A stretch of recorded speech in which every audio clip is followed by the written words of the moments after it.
Assalamualaikum warahmatullahi wabarakatuh. Perkenalkan, nama saya Ilham Fatul Ma'arif. Saya merupakan mahasiswa Fakultas Hukum Universitas Negeri Semarang dengan nomor induk mahasiswa 23080100393. Pada kesempatan kali ini, saya akan membahas mengenai etika penggunaan Artificial Intelligence atau AI, khususnya bagi kita para mahasiswa. Video saya kali ini khususnya dibuat untuk memenuhi penugasan mata kuliah literasi digital dan kemanusiaan. Mari kita bahas mengenai etika penggunaan artificial intelligence bagi kita mahasiswa. Artificial intelligence atau AI atau kecerdasan buatan adalah bidang ilmu komputer yang berfokus pada pengembangan sistem yang dapat meniru atau mensimulasikan kecerdasan manusia.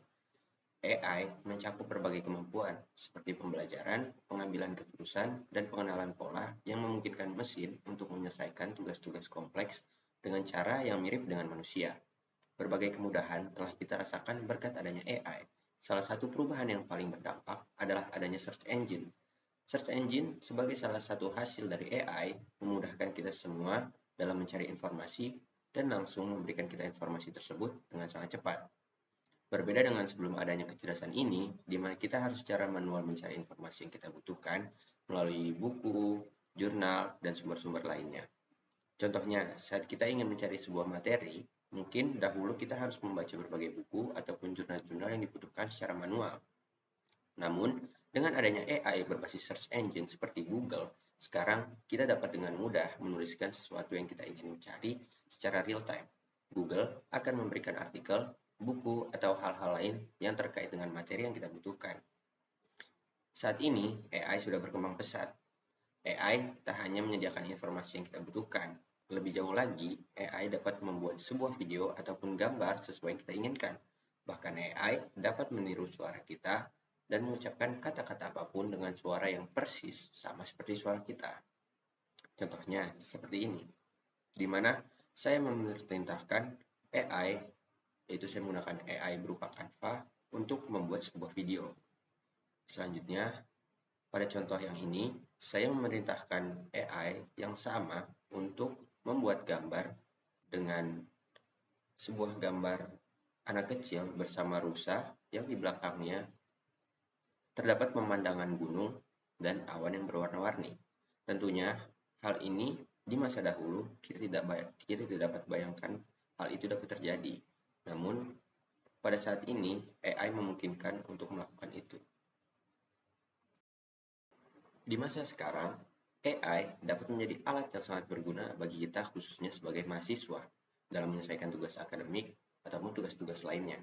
Dengan kemampuan untuk menganalisis data dan memberikan umpan secara real time, AI memungkinkan kita untuk memahami konsep-konsep yang sulit dengan lebih baik.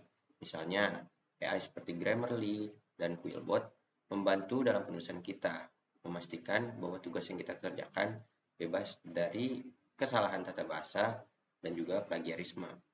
Selanjutnya, mungkin kita sering menggunakan aplikasi Turnitin yang dapat membantu kita dalam mengevaluasi dan menganalisis tugas kita. Turnitin memberikan kita detail mengenai plagiarisme dan membantu mengembangkan kualitas dalam tulisan kita.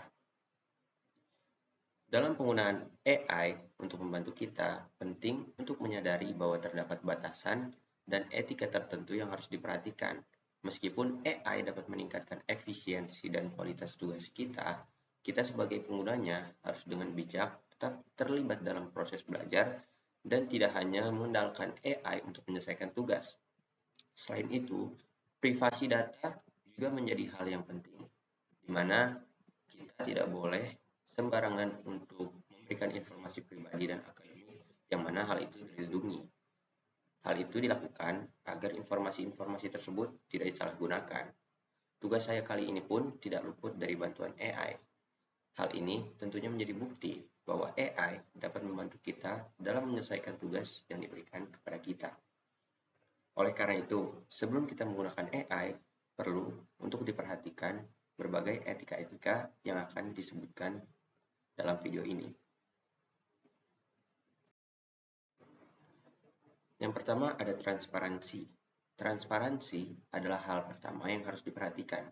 Jika kita menggunakan AI untuk menyelesaikan tugas atau penelitian, pastikan untuk selalu menyebutkan bahwa kita menggunakan bantuan AI.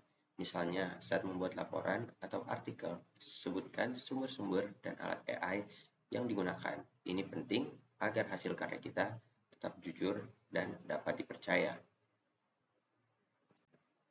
Selanjutnya, plagiarisme dan keaslian. Menghindari plagiarisme adalah hal yang sangat penting, terutama dalam dunia akademis. AI memang dapat membantu kita dalam menemukan informasi dan memberikan ide-ide yang kita butuhkan. Tetapi, hasil akhirnya haruslah karya asli kita sendiri. Menggunakan AI sebagai alat bantu yang memberikan inspirasi dan sumber informasi adalah cara yang tepat untuk memanfaatkannya.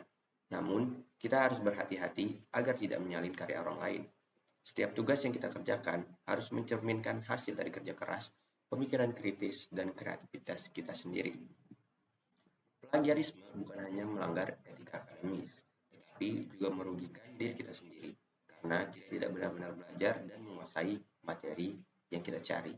Dengan menghasilkan karya asli, kita tidak hanya meningkatkan keterampilan dan pengetahuan kita, tetapi juga membangun reputasi sebagai individu yang jujur dan tentunya dapat dipercaya. AI dapat menjadi partner atau alat bantu yang berharga dalam proses kita belajar, asalkan kita menggunakannya dengan bijak dan juga bertanggung jawab. Selain itu, kita juga harus memastikan bahwa setiap sumber yang mungkin dikutip oleh AI dalam proses pencarian informasi diakui dengan benar dalam tugas atau tulisan kita. Ini berarti kita harus mencantumkan referensi lengkap beserta penulisnya untuk setiap kutipan yang kita gunakan. Dengan demikian, kita menghargai karya orang lain dan menunjukkan integritas dalam pekerjaan kita. Proses ini juga membantu pembaca untuk melacak sumber informasi dan memverifikasi kebenaran dari sumber-sumber yang kita gunakan.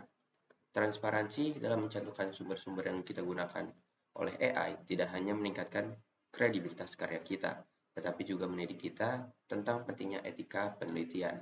Kita belajar untuk menghargai usaha dan kontribusi orang lain, serta memahami bahwa penciptaan pengetahuan adalah kolaboratif, yang artinya melibatkan banyak pihak.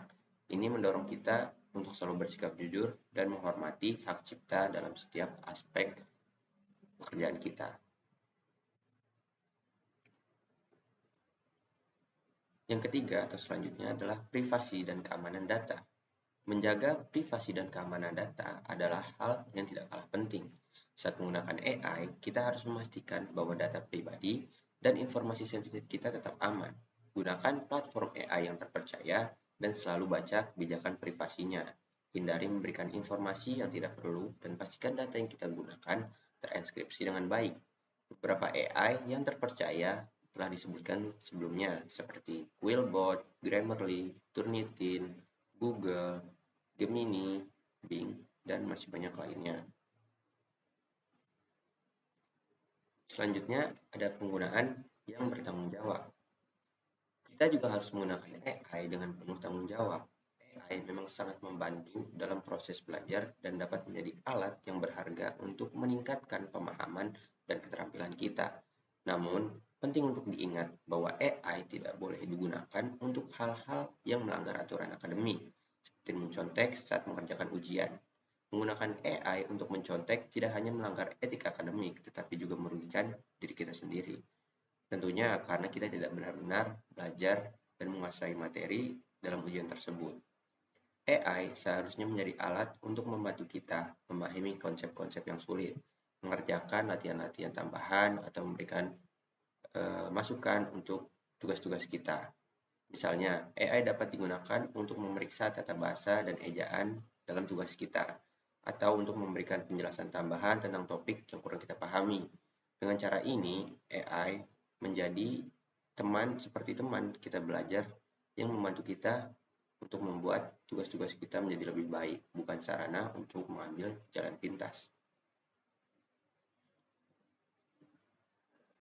Selanjutnya, yang kelima adalah pengembangan keterampilan sendiri.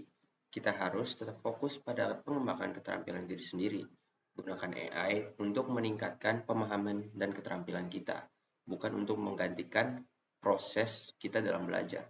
Penting untuk tetap belajar dan berlatih dengan sungguh-sungguh. AI dapat menjadi alat yang membantu mengeksplorasi bidang baru dan memperdalam pengetahuan. Namun, pembelajaran yang melibatkan pengalaman langsung, percobaan, dan kesalahan merupakan bagian penting yang hanya dapat kita dapatkan melalui proses pembelajaran itu sendiri.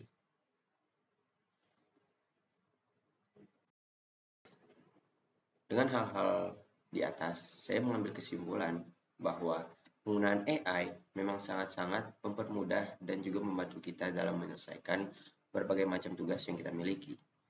AI juga membantu kita dalam mempelajari berbagai macam hal yang belum kita mengerti. Berbagai macam AI dapat kita jumpai di kehidupan kita saat ini, seperti yang telah disebutkan sebelumnya. Namun, pada setiap hal pasti memiliki sisi positif dan negatifnya masing-masing.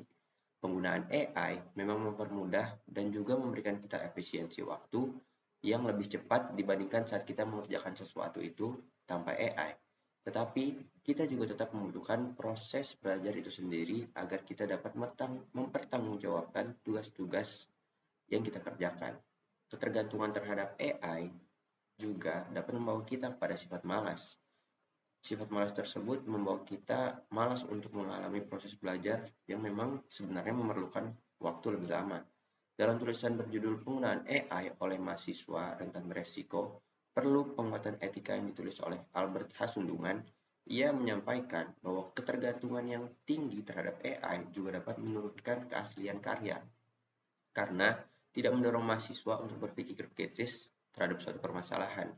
Dalam penelitian yang dilakukan oleh Universitas Columbia di Amerika Serikat, salah satu kemampuan manusia yang tidak bisa ditiru AI adalah empati manusia, kreativitas, dan motivasi.